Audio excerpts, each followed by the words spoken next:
Chers amis, nous sommes à une époque de globalisation et dans la globalisation, tout ne va pas très bien. Vous voyez les banques actuellement, la crise économique, la récession,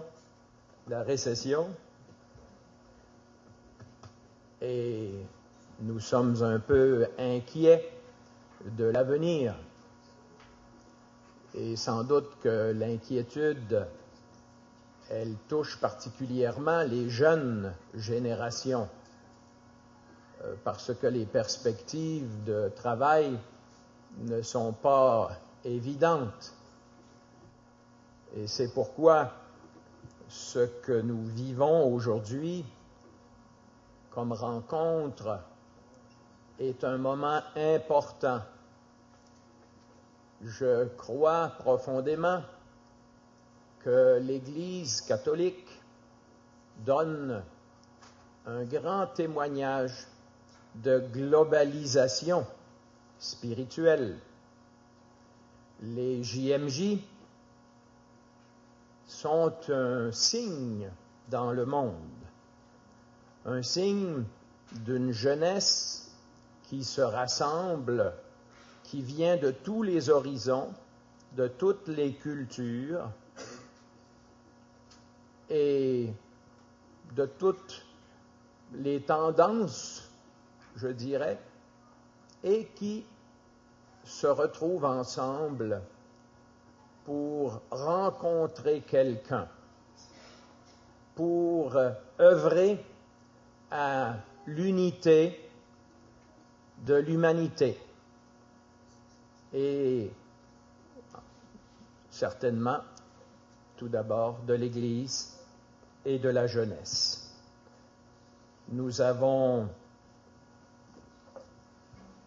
expérimenté dans le passé, soit à Toronto, à Cologne, ou aussi, entre ces grands événements, nous avons eu nos journées mondiales de la jeunesse diocésaine, qui fait le lien entre les grands événements. Et nous avons puisé à cette source.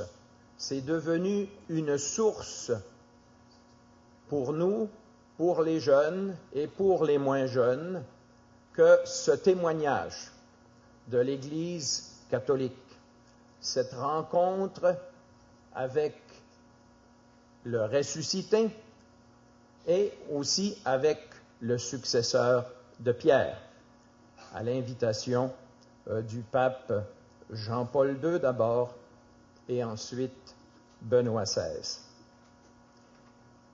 Nous parlons parfois que l'Église doit être présente au monde. Eh bien, c'est une manière aussi, parmi beaucoup d'autres, d'être présent au monde et d'expérimenter la force de la communion, de la fraternité, la force de l'Esprit Saint. C'était le thème à Sydney. Vous allez recevoir une force pour aimer, une force pour témoigner, une force pour espérer. Cette année, le pape Benoît XVI nous invite à réfléchir dans son message pour l'occasion. Peut-être que certains l'ont déjà lu, peut-être que non. Moi, je l'ai trouvé sur le site du Vatican. Et le thème de cette année, qui nous a été annoncé tout à l'heure, c'est sur l'espérance. Vous savez que le pape a écrit une encyclique sur l'espérance il y a un peu plus d'1 an, et le thème est tiré d'une lettre de Saint Paul. Nous avons mis notre espérance dans le Dieu vivant. Nous avons mis notre espérance dans le Dieu vivant. Et vous savez sans doute que nous sommes dans l'année paulinienne, l'année de Saint Paul. Dans l'Église, nous avons différents moyens pédagogiques pour nous former, pour aller visiter certaines sources. Alors, les JMJ en sont une. Et puis, nous avons eu, il y a quelques années, une année de l'Eucharistie. Et en 2009, 2010, ou 2008-2009 plutôt, l'année de Saint Paul, pour que nous fréquentions un peu plus Saint Paul, qui est une figure extraordinaire. Sans Saint Paul, vous savez, il y a la moitié du Nouveau Testament qui ne serait pas là. Une grosse moitié du Nouveau Testament. Alors, tourne autour de ce que lui a enseigné, de ses voyages apostoliques ou de ce que Saint Luc a rapporté sur les missions des premiers apôtres et en particulier de Saint Paul. Alors, je vais vous commenter brièvement, vous résumer le message que le pape Benoît XVI nous envoie à cette occasion pour aujourd'hui, à l'occasion du dimanche des Rameaux.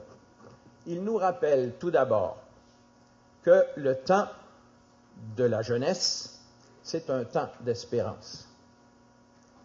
Il y a comme une affinité entre la jeunesse et l'espérance. Sans doute parce que on se pose beaucoup de questions quand on est jeune. On se demande, qu'adviendra-t-il de moi dans la vie? Est-ce que je serai heureux ou heureuse dans la vie? Qu'est-ce que je vais faire de moi-même dans ma vie? Qui vais-je rencontrer? Est-ce que je vais trouver le bonheur? Est-ce que je vais m'accomplir dans une profession, dans une famille ou dans une vocation particulière, religieuse ou sacerdotale? Quand on est jeune, on se pose ces questions. Soit qu'on soit à l'université, ou bien qu'on soit déjà sur le marché du travail. Et au commencement, c'est toujours assez ardu. On commence au bas de l'échelle, n'est-ce pas, la plupart du temps, et avec parfois des perspectives d'avenir incertaines, surtout en ces temps-ci. Alors, la jeunesse est un temps d'espérance. On a beaucoup d'attentes. Et le pape énumère ici les obstacles ou les difficultés qui peuvent se présenter dans ces attentes que nous portons. Difficultés dans les études, manque de travail, incompréhension familiale, crise dans les relations avec les amis ou dans la construction d'un couple, maladie ou handicap, manque de ressources adéquates suite à la crise économique et sociale actuelle. On se demande alors où puiser et comment tenir vivante dans notre cœur la flamme de l'espérance. Vous n'êtes pas sans ignorer que tout le monde ne réussit pas à garder la flamme de l'espérance. Il y a des tragédies dans des familles, il y a des tragédies chez nos amis qui, à un moment donné, succombent au désespoir. Et il y a des tragédies de violence dont nous voyons des exemples se multiplier. Il y a du désespoir. Mais nous sommes appelés à garder vivante la flamme de l'espérance. C'est pourquoi le Saint-Père nous parle de la grande espérance. Si on veut que nos espoirs humains se réussissent, eh bien, il nous faut une grande espérance. Il faut plus que des espérances humaines. Et le Saint-Père, en citant Saint Paul, nous dit « Cette espérance ne peut être que Dieu seul, qui embrasse l'univers et qui peut nous proposer et nous donner ce que seuls nous ne pouvons atteindre. » Nous pouvons rêver, mais souvent, nous ne sommes pas capables d'atteindre nos rêves ou les réaliser. Et il y a des conséquences et qui nous est rappelé ici par la parole de Dieu dans Jérémie. Malheureux est l'homme, sans doute la femme aussi, qui se confie dans l'homme et dont le cœur se détourne du Seigneur. Il sera comme un buisson sur une terre désolée. Il ne verra pas venir le bonheur. Jérémie au chapitre 17. Et là, le Saint-Père explicite encore davantage les conditions contemporaines de nos sociétés, de nos familles, les difficultés que nous rencontrons. Il nomme quelques blessures que nous portons dans notre éducation, peut-être des victimes de violences, des vides familiales ou des choix éducatifs, permissifs et libertaires qui ont eu des conséquences graves sur nos vies. Et il ajoute, pour certains, l'issue presque inévitable est la fuite aliénante vers des comportements à risque et violents, vers la dépendance de la drogue et de l'alcool et vers tant d'autres formes de déséquilibre, que ce soit sur le plan sexuel ou affectif ou social. Alors, c'est pourquoi il nous faut constamment nous retourner vers celui qui est la grande espérance et vers ce Dieu dont le visage authentique apparaît en Jésus, Jésus de Nazareth, ce visage miséricordieux qui nous montre que Dieu est amour.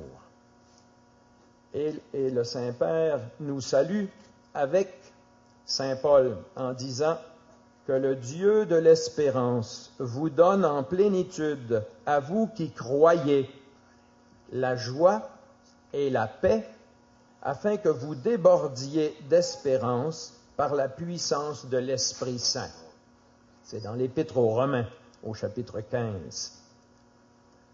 Que vous débordiez d'espérance par la puissance de l'Esprit Saint. Alors nous sommes sur cette lancée là, depuis Sydney. Celui qui est en nous la grande espérance, celui qui nous soulève du dedans et qui nous fait croire, c'est l'Esprit Saint. Mystérieux Esprit Saint. Très discret, très subtil. Il pénètre notre propre esprit. Il nous est plus intime que nous le sommes à nous-mêmes. Et du dedans, eh bien, il nous suggère de mettre notre appui dans la vie en Jésus. Personne ne peut dire « Jésus est le Seigneur » sinon dans l'Esprit Saint. Personne ne peut dire « Jésus est mon Seigneur, mon Maître, mon ami, celui qui donne sens à ma vie » sans le Saint-Esprit, sans cette mystérieuse présence intérieure qui nous garde non seulement dans l'espérance, mais dans la joie. Dans une joie que les plaisirs du monde ne peuvent pas nous donner.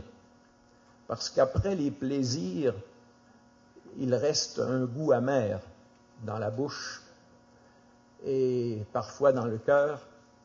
Mais quand on se donne à la prière et à une rencontre personnelle avec Dieu, eh bien, il reste comme un fruit de paix et de joie, une présence et un goût de communiquer. Cela fait partie de l'expérience chrétienne. Et là, le Saint-Père continue avec le témoignage de Saint Paul. Vous savez qu'il était un persécuteur. Il avait votre âge, Saint Paul, quand sa vie a changé. Il était dans la vingtaine. Je ne sais pas exactement, 22, 24, 27, dans ces âges-là. Et c'était pas un bandit. C'était pas un type qui menait une mauvaise vie d'un point de vue moral. Au contraire, il suivait la loi. C'était un type religieux. Il était tellement religieux qu'il était prêt à persécuter ceux qui ne pensaient pas comme son groupe. Et c'est ce qui lui arrivait avec les chrétiens. Et puis, sur le chemin, eh bien, il a été enveloppé d'une lumière. Le pape ne dit pas qu'il est tombé de son cheval parce que l'Écriture ne le dit pas non plus. Il est tombé par terre. Il devait probablement être à pied. Et il fut ébloui. Et il a entendu cette voix. « Saul, Saul, pourquoi me persécutes-tu » Et cette phrase, cet appel, allait l'accompagner toute sa vie. Toute sa vie. « Pourquoi me persécutes-tu » Tombé à terre, il demanda « Qui es-tu, Seigneur » Et la voix répondit « Je suis Jésus que tu persécutes. » Dans les Actes des Apôtres, au chapitre 9, nous trouvons ce témoignage. « Je suis Jésus que tu persécutes. » Ces deux phrases, surtout la deuxième, allaient changer complètement sa vie et allait être comme l'axe aussi de sa théologie, de sa prédication, de ses missions. Je suis Jésus que tu persécutes. Et Paul est allé, en arrivant à Damas, il était aveugle, il a été conduit chez Ananie, celui qui s'occupait de la communauté, et là, il a été secouru, on l'a catéchisé, et puis on l'a même baptisé. Ses yeux le voile qui couvrait ses yeux est tombé, et il a compris que dorénavant, le Christ serait toute sa vie. Ce Jésus serait toute sa vie. Non seulement ce Jésus, mais aussi ceux et celles qu'il persécutait et qui allaient devenir sa raison de vivre, fonder des communautés. À Corinthe, à Rome, il a essayé à Athènes, ça n'a pas réussi, et à Thessalonique, un peu partout au Moyen-Orient, à Éphèse, et puis il a fondé des communautés. Il a été poursuivi comme personne, persécuté comme personne. Et courageusement, il a continué dans la force de l'Esprit qui s'était emparé de lui et qui lui avait fait découvrir Jésus et adhérer à Jésus de tout son cœur et qui lui a fait comprendre cette parole. Je suis Jésus que tu persécutes. Il persécutait les chrétiens. Il allait en tirer une conséquence quand il développe sa compréhension de l'Église, que l'Église, c'est le corps du Christ. Le Christ est la tête et ses membres sont son corps. Et ça ne fait qu'un, la tête et le corps. Et puis, le Saint-Père ensuite nous invite à trouver nous aussi ce chemin, à nous trouver sur le même chemin, puisque si nous désirons rencontrer Jésus, eh bien, c'est d'abord lui qui veut nous rencontrer. Il l'a manifesté pour Paul. Paul n'était pas préparé à cette rencontre. Jésus s'est presque imposé d'une certaine manière, mais cela nous indique qu'il désire nous rencontrer et que notre désir est toujours devancé par le sien. Quand nous avons le désir d'aller rencontrer Jésus, soit dans la communauté ou avec un ami, une amie ou un prêtre, ou personnellement dans la prière, eh bien, c'est toujours à la suite de ce qu'on appelle une grâce de Dieu, c'est-à-dire une initiative que Dieu prend avec nous. Et c'est pourquoi il nous faut donner de la place à la prière dans notre vie, nous dit le pape. Si nous voulons rencontrer Jésus, il faut faire de la place à la prière. Parce que la prière, c'est l'expression du désir. C'est de faire un espace en soi pour que celui que l'on espère puisse se manifester. Qu'il puisse se manifester. Là où 2 ou 3 sont réunis, là où il y a les JMJ, évidemment, là où l'assemblée eucharistique se rencontre le dimanche, et là, Jésus est au milieu. Et il nous répète ce qu'il disait à Paul. Peut-être pas maintenant, il ne nous dit pas « Je suis Jésus que tu persécutes », mais il nous dit « Je suis Jésus que tu aimes et que tu visites. Je suis Jésus que tu réjouis et même que tu enthousiasmes par ta présence, par ton élan, par ton désir de non seulement d'être quelqu'un dans la vie qui s'accomplit, qui trouve sa voie et qui trouve sa place et son utilité pour les autres, mais quelqu'un vraiment qui se met à la disposition de Jésus pour que lui puisse accomplir son plan sur nous, sur moi. Car mon désir d'être heureux est une réponse à son désir que je sois heureux. Et c'est pourquoi nous lui faisons de la place dans la prière pour dépasser, je dirais, vous savez, quand on se met à prier, on a parfois, comme premières attitudes, on a des besoins et on va chercher, on va demander de l'aide, surtout quand on est mal pris. On a perdu son travail, on a perdu son ami, on est en crise. Alors là, parfois, on trouve des ressources pour aller prier et crier d'une certaine manière. Mais l'expérience de la prière, à un moment donné, nous emmène à une paix et à une conversion dans la prière, à dire, Seigneur, qu'est-ce que c'est ton plan à toi sur moi? Qu'est-ce que sont tes attentes à toi sur moi? Et c'est là qu'on trouve la paix. Je peux vous dire que quand j'écrivais ma thèse en théologie, c'était difficile.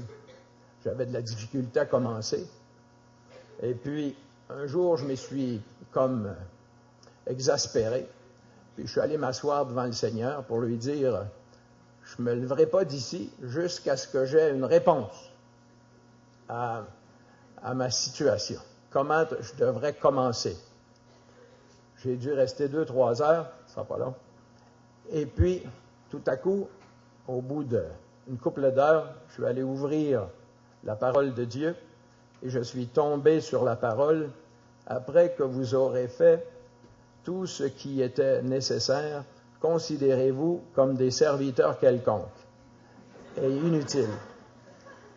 Ça a été un choc supplémentaire, mais ça m'a fait décrocher.